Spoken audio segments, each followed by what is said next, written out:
27 मार्च 1970 Tenerife का airport और एक रनवे जो इतनी घनी धुंध में लिपटा हुआ था कि कुछ दिखाई नहीं दे रहा था। ये वो जगह है जहां एविएशन की तारीख का सबसे सबसे खौफनाक हादसा पेश आया। तो आइए एक इन्वेस्टिगेटर की तरह इस दिन को फिर से जीतें और ये समझने की कोशिश करते हैं कि कैसे छोटी छोटी गलतियों का एक सिलसिला एक नाकाबिले तस्वुर तबाही में बदल गया। We are now at take off, यानी हम अब टेक ऑफ पर हैं। ये वो आखिरी अल्फाज थे जो KLM फ्लाइट 4805 के कॉकपिट से रिकॉर्ड हुए। बहुत सादा सा जुमला लगता है ना? लेकिन इसका असल मतलब क्या था? क्या ये पायलट सिर्फ अपनी पोजीशन बता रहा था, या वो ये ऐलान कर रहा था कि उसने टेक ऑफ शुरू कर दिया है? बस इसी एक जुमले के इबाम में इस पूरी तबाही की जड़ छुपी हुई है। तो हमारी तफ्तीश का सबसे बड़ा सवाल यही है, आखिर दो बोइंग 747 जंबो जेट, जो इस जमाने के सबसे बड़े हवाई जहाज थे, एक ही रनवे पर एक दूसरे की तरफ पूरी रफ्तार से कैसे बढ़ रहे थे? ये हुआ कैसे? आइए इसकी तह तक पहुंचते हैं। देखिए, पहली बात तो ये समझने की है कि यह हादसा किसी एक खराबी या एक गलती का नतीजा हरगिज नहीं था। यह बज़ाहिर अलग अलग नजर आने वाले वाकयात का एक ऐसा सिलसिला था जिसने मिलकर गलतियों का एक परफेक्ट स्टॉर्म यानी एक मुकम्मल तूफान खड़ा कर दिया था। हर बड़ी तबाही की शुरुआत छोटी छोटी चीजों से होती है। यहाँ कहानी शुरू हुई लास पाल्मास एयरपोर्ट पर एक बम धमाके से। इस वजह से KLM और पैन एम दोनों जहाज़ों को एक छोटे से एयरपोर्ट टेनेरिफ की तरफ मोड़ दिया गया। वहां पहुंचकर KLM के पायलट ने सोचा कि चलो वक्त बचाने के लिए यहीं रिफ्यूलिंग करवा लेते हैं। इस फैसले की वजह से जहाज ने एयरपोर्ट का वाहिद टैक्सीवे यानी जहाज़ों के गुजरने का रास्ता ही ब्लॉक कर दिया। और फिर आखिरी कील के तौर पर समंदर से अचानक इतनी घनी धुंध आई कि पायलट्स को अपने जहाज की नाक से आगे कुछ भी नजर नहीं आ रहा था। अब टेनेरिफ एयरपोर्ट खुद इस सूरत हाल के लिए बिल्कुल तैयार नहीं था। ये एक छोटा सा इलाकाई हवाई अड्डा था जहां सिर्फ एक रनवे था। ये पहाड़ों में घिरा हुआ था जहां अचानक धुंध आ जाना एक आम सी बात थी। लेकिन सबसे खतरनाक बात यह थी कि 1970 में यहां कोई ग्राउंड रेडार नहीं था। इसका मतलब ये था कि कंट्रोल टावर में बैठे लोग बिल्कुल अंधे थे। वो अपनी आंखों से ये नहीं देख सकते थे कि कौन सा जहाज रनवे पर कहां खड़ा है।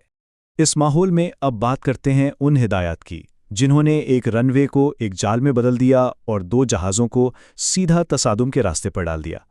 चूंकि जहाज़ों के गुजरने का रास्ता तो बंद था, इसलिए एयर ट्रैफिक कंट्रोल ने एक इंतहाई गैर मामूली और ख़तरनाक हुक्म दिया। दोनों जंबो जेट्स को कहा गया कि वो टेक ऑफ वाले रनवे पर ही बैक टैक्सी करें, मतलब रनवे को एक टू वे सड़क की तरह इस्तेमाल करें। एक जहाज़ रनवे के आखिर तक जाएगा और दूसरा उसके पीछे आकर एक एग्जिट से निकल जाएगा। घनी धुंध में ये एक बहुत बहुत बड़ा जुआ था। वैसे तो कागज पर यह मंसूबा बिल्कुल सीधा साधा था। KLM रनवे के आखिर में जाकर मुड़ेगा और टेक ऑफ की इजाजत का इंतजार करेगा।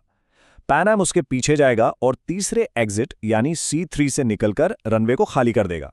अगर सब कुछ मंसूबे के मुताबिक होता तो आज हम इस हादसे पर बात ही ना कर रहे होते। लेकिन ऐसा नहीं हुआ। जरा सोचें कि आप पैन एम के कॉकपिट में हैं। इतनी घनी धुंध में एक बड़े रनवे पर एक छोटे से एग्जिट का निशान तलाश करना तकरीबन नामुमकिन था। नतीजा ये हुआ कि पैन एम का आमला C3 एग्जिट से आगे निकल गया और रनवे पर ही चलता रहा, इस बात से बेखबर कि रनवे के दूसरे सिरे पर KLM का जहाज अब उनकी तरफ मुड़ रहा है। यहां तक तो हालात खराब थे, लेकिन तबाही अभी भी रोकी जा सकती थी। अब आते हैं इन आखिरी फैसलाकुन लम्हात पर और इस एक रेडियो पैगाम पर जिसने सब कुछ बदल कर रख दिया। KLM का पायलट रनवे के आखिरी में पहुंचकर टेक ऑफ के लिए तैयार था। उसने कंट्रोल टावर को पैगाम भेजा, we are now at take off. ये एक बहुत ही मुबहम जुमला था। कंट्रोलर ने समझा कि वो कह रहा है हम टेक ऑफ की पोजीशन पर आ गए हैं, जबकि पायलट का असल मतलब था हम अब टेक ऑफ कर रहे हैं। और ये वो लम्हा था जहां सब कुछ गलत हो गया। टावर ने KLM को जवाब दिया, ओके टेक ऑफ के लिए रुको, मैं तुम्हें बताऊंगा। और ठीक उसी सेकंड पैन एम के पायलट ने घबराकर रेडियो पर चीख कर कहा, अरे हम अभी तक रनवे पर ही हैं। दो इंतहाई अहम पैगामात एक ही वक्त में भेजे गए। लेकिन KLM के कॉकपिट में ये दोनों वार्निंग सुनाई ही नहीं दी। देखें, जब दो रेडियो सिग्नल एक ही वक्त में भेजे जाते हैं तो वो एक दूसरे से टकराकर एक दूसरे को काट देते हैं और सुनने वाले को सिर्फ एक तेज सीटी की आवाज या शोर सुनाई देता है। इसे रेडियो हेट्रोडाइन कहते हैं। तो KLM के अमले को जिंदगी बचाने वाले पैगामात के बजाय सिर्फ एक बेमानी शोर सुनाई दिया। लेकिन इसके बावजूद कॉकपिट के अंदर एक आखिरी उम्मीद बाकी थी। टकराने से सिर्फ चंद सेकंड पहले KLM के फ्लाइट इंजीनियर ने कप्तान से पूछा, क्या वो पैन अमेरिकन क्लियर नहीं हुआ? ये वो सवाल था जो सबको बचा सकता था। लेकिन कप्तान, जो पहले ही ताखीर की वजह से शदीद दबाव में था, उसने इस शक को नज़रअंदाज किया और टेक ऑफ जारी रखा। KLM के जहाज ने पूरी रफ्तार से रनवे पर दौड़ना शुरू कर दिया। जब पैन एम का जहाज अचानक धुंध से नमूदार हुआ तो वो सिर्फ चंद सौ मीटर दूर था। बहुत देर हो चुकी थी। नतीजा 583 हलाकतें। ये आज भी एविएशन की तारीख का सबसे महलक हादसा है। KLM के जहाज पर मौजूद तमाम 248 अफराद मौके पर ही हलाक हो गए। लेकिन इसी तबाही के बीच पैन एम के जहाज पर बचने की एक नाकाबिले यकीन कहानी भी है। चूंकि KLM का जहाज ऊपर से टकराया था, उसने पैन एम की छत को फाड़ दिया था। इसी वजह से जहाज के ढांचे में बड़े बड़े सुराख बन गए और इन सुराखों से 61 मुसाफिर और अमला जिंदा बच निकलने में कामयाब रहे। अलमिया ये था कि जिस धुंध ने यह हादसा करवाया, उसी ने बचाव की कोशिशों को भी बहुत मुश्किल बना दिया। कंट्रोल टावर को धमाकों की आवाज़ तो आई, लेकिन धुंध की वजह से उन्हें मालूम ही नहीं था कि असल में हुआ क्या है।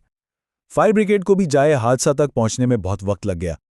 लेकिन हर बड़े हादसे की तरह इस सानहे के धुएं और मलबे से भी कुछ बहुत अहम सबक सीखे गए। ऐसे सबक जिन्होंने हमेशा के लिए हवाई सफ़र को कहीं ज़्यादा महफूज बना दिया। आइए देखते हैं कि इस एक हादसे ने क्या कुछ बदला। सबसे पहली और सबसे बड़ी तब्दीली कम्युनिकेशन यानी राब्ते के तरीकों में आई। ओके या we are at take off जैसे मुबहम जुमलों पर मुकम्मल पाबंदी लगा दी गई। आज पूरी दुनिया में पायलट्स और कंट्रोलर्स एक ही मेयारी जुबान इस्तेमाल करते हैं। अब टेक ऑफ की इजाज़त सिर्फ और सिर्फ एक ही जुमले से दी जाती है, क्लियर्ड फॉर टेक ऑफ। इसके अलावा कोई और लफ्ज़ काबिले कबूल ही नहीं। दूसरी बड़ी तब्दीली टेक्नोलॉजी में थी। टेनेरिफ में ग्राउंड रेडार का ना होना एक बहुत बड़ी वजह थी। आज तमाम बड़े हवाई अड्डों पर ग्राउंड रेडार लाजमी है, जो कंट्रोलर्स को हर मौसम में, दिन हो या रात, रनवे पर मौजूद हर जहाज की बिल्कुल सही पोजीशन दिखाता है। अब वो अंधे नहीं हैं। और शायद सबसे अहम तब्दीली कॉकपिट के अंदर के माहौल में आई। 1970 में कप्तान का हुक्म आखिरी होता था, कोई उस पर सवाल नहीं उठाता था। आज कॉकपिट रिसोर्स मैनेजमेंट या CRM नामी ट्रेनिंग हर अमले के रुकन को, चाहे वो कितना ही जूनियर क्यों ना हो, ये इख्तियार और हिम्मत देती है कि वो कप्तान के फैसले को भी चैलेंज कर सकता है अगर उसे हिफाजत का जरा सा भी खदशा हो। ये तब्दीली बराह रास्त KLM के फ्लाइट इंजीनियर के उस अनसुने सवाल का नतीजा है। तो आखिर में यह सवाल बचता है कि अगर कोई एक तब्दीली इस हादसे को रोक सकती तो वो कौन सी होती? साफ और वाज़ेह ज़ुबान, ग्राउंड रेडार, या फिर कॉकपिट में एक जूनियर की सवाल करने की हिम्मत? शायद इसका कोई एक जवाब नहीं है। सच तो ये है कि सेफ्टी एक जंजीर की तरह होती है जिसकी हर कड़ी का मजबूत होना जरूरी है। टेनेरिफ का सानिहा हमें हमेशा यही याद दिलाता रहेगा।